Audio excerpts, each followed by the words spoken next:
M'apeteix començar per aquí. M'agrada molt aquesta frase de Yoshio Ida que diu: puedo enseñarte cómo señalar la luna, pero desde la punta del dedo hasta la luna es tu responsabilidad. Què vol dir Yoshio Ida amb això? Puc ensenyar-te com senyalar cap a la lluna. Mira, eleves el teu braç i amb el dit índex estirat apuntes cap a la lluna. Podeu fer aquest gest i sostindre-lo? Exacte. Sosteniu-lo, sosteniu-lo aquí. Ja t'he ensenyat com s'apunta a la lluna. Això és tot el que puc aportar-te.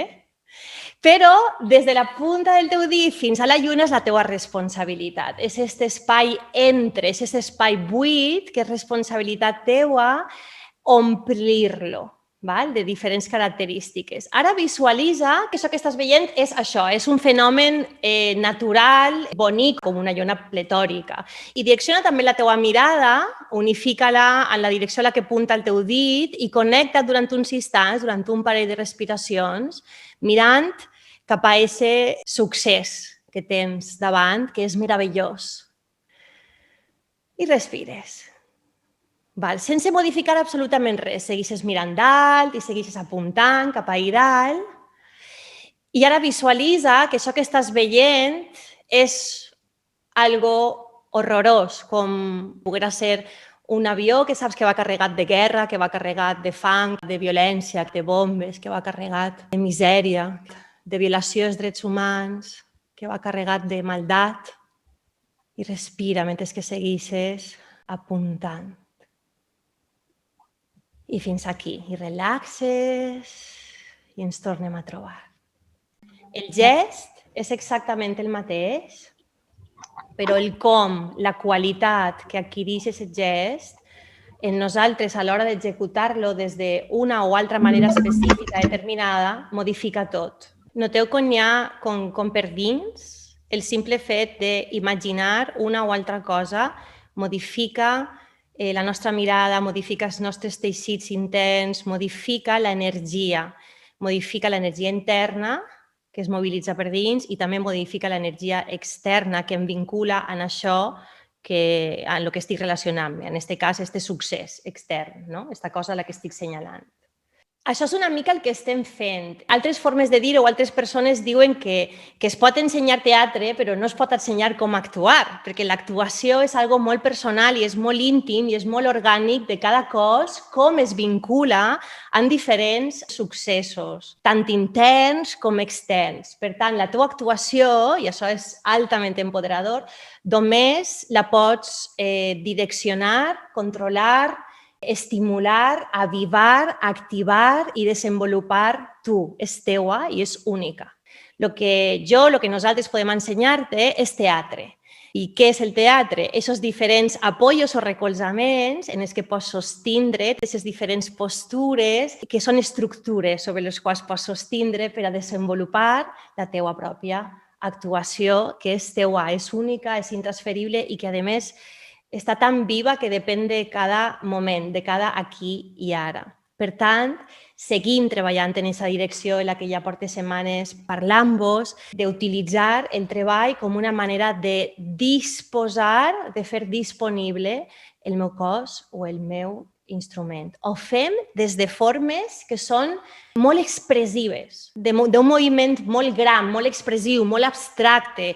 Fem d'aigua, fem d'aire, fem de foc, perquè el que estem volent és precisament vehicular diferents energies dins del nostre cos i entrenar que el nostre cos vagi obrint espais i vertebrant-se des de diferents propostes. I per això ho fem expressiu, ho fem gran perquè volem que el cos s'òbriga, que el cos adquirisca noves formes d'articular-se més enllà d'aixes naturalistes a les que estem habituades en el nostre dia a dia, que també té a veure amb qui som, amb com sentim, amb com pensem i amb com estem avui.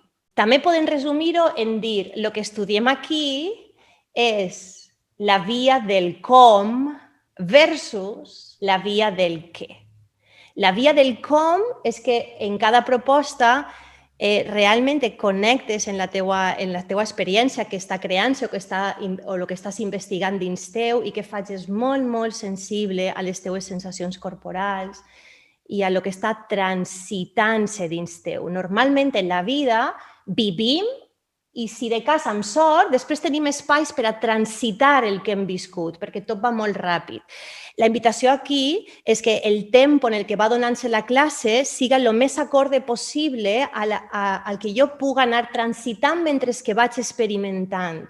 Però el que jo haig de fer com a intèrpret, com a actriu, com a actor, és posar la meva intenció també en alinear-me en el que estic fent i habitar el meu cos. La invitació és habitar el teu cos i donar-te compte tot el temps de com està transitant-se, vivint-se l'experiència dins teu. És la forma de sensitivitzar-te al que siga.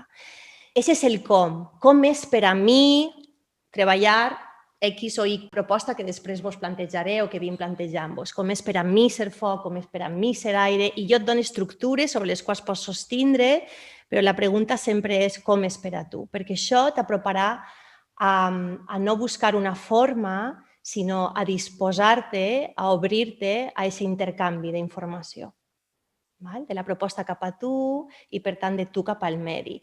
Per quina via? Per la via de l'escolta. Si jo treballo a un ritme lo suficientment sincrònic a poder observar com està articulant-se, com està modificant-me, com estic jo transitant tot això, el que estic generant és una escolta mentre que estic treballant. Genera una capacitat d'escolta dins meu que adivineu què? Després, quan ja no estiguem en l'aula, quan ja estiguem fent un treball escènic, tindràs aquesta escolta integrada o molt més integrada en les teues cèl·lules. I sí, és normal eixir-te'n del treball, eixir-te'n de la teua sensació corporal, anar-te'n de la respiració, però saps què? És molt millor que estigues fent el treball a estones desconnectada que no fent el treball. Així que, absolut permís que si avui, per lo que siga, perquè arribes més mental, perquè costa més habitar el teu cos, perquè no estem acostumades a donar-nos permís a entrar única i exclusivament en l'experiència del cos i validar-la, i específicament validar-la des de les sensacions més menudes. Sí que estem més acostumades a validar les sensacions més grans, els impactes més grans, però no estem acostumades a validar com a reals i com a experiència que ens serveix per aprendre'm i per aprendre com jo m'active, de quina forma específica a mi em serveix treballar el meu cos. En els graus més menús de l'expressió no estem acostumades a validar-lo. És com que estem acostumades a treballar entre el 0 i el 100, estem molt acostumades perquè la societat capitalista és molt del 60, 70, 80. Bueno, i dic 60 i és poc, no? Estem tot el rato com en una saturació energètica, 80, 90, 100, 70, 80, 90, 100. I ens costa moltíssim validar el 0%, el 10%, el 20%, que precisament són aquests inicis que guarden totes les bones possibilitats de recorregut futur. Vull dir, tot el que jo vaig desenvolupar durant l'exercici ve de com començo jo a connectar-me dins d'això. I què passa si alguna vegada me'n vaig? No passa res i puc tornar a mi. I quan tornes a tu, si ja s'està treballant, tindràs com un eco, com un sabor de què és estar habitant-te. Llavors, si te'n vas, quan tornes a tu, torna des del contactar amb aquesta sensació de lo que era quan sí que estaves connectada i quan sí que estaves habitant-te, encara que t'hagi durat 2 segons. T'ha deixat un pozo, t'ha deixat un sabor.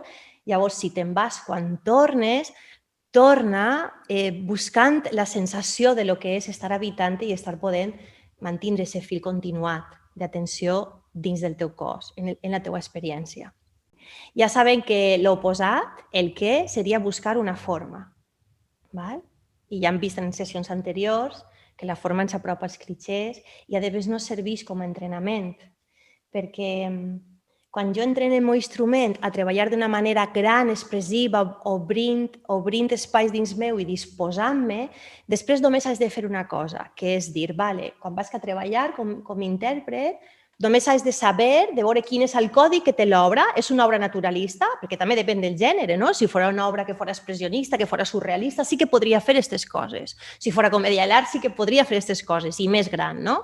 Però a lo que anem a treballar nosaltres, que serà una obra naturalista, tu gastes el treball com a entrenament i després només has de saber quin és el gènere que vas a treballar i comprimir tota la teua expressió fins que s'iguale a la mesura de la gestualitat representativa d'aquest gènere.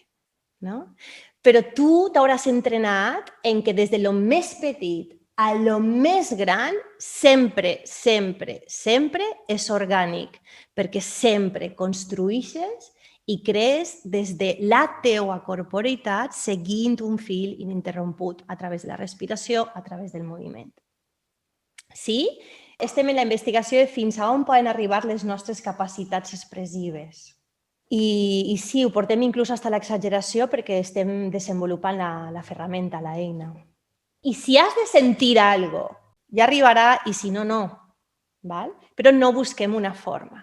Irradiar és això, és disposar o posar tota la teua energia vital, irradiar-la en el que estàs fent. Així que és com irradiar l'acció des de dins cap a fora. Perquè precisament, si per exemple després anem a treballar una expressió naturalista, em convé que inclús quan jo estic quieta i no estic en meitat de ninguna acció, estic senzillament parada, el meu moviment intern, el meu foc intern, estiga totalment en ebullició. L'element foc és l'element arquetípic de l'actor, de l'actriu, de l'intèrpret. I bueno, per les persones un peliu curioses en astrologia, pues el signe de l'actor, de l'actriu, de l'intèrpret és Leo, que és un element foc. I és aquesta imatge de les nostres primeres, probablement es diu, no? Que les nostres primeres expressions escèniques en la prehistòria eren aquestes nits al voltant de la foguera on havia un tipus d'assimilació col·lectiva de la jornada, de si s'havia casat o no s'havia casat, de si hi havia fam, de si no havia fam, dels fenòmens naturals, aquest moment de reconeixement de qui som i d'assimilació de lo que som i de lo que és estar vius i vives en un grup al voltant d'una foguera. I, bueno, aquest foc arquetípicament seria l'actor o l'actriu que es posa en el centre de l'escenari per a il·luminar-nos, per a mostrar-nos part de la nostra humanitat a través d'aquest foc que il·lumina i que irradia i que il·lumina els altres o que ens mostra, no? Com som tots i totes.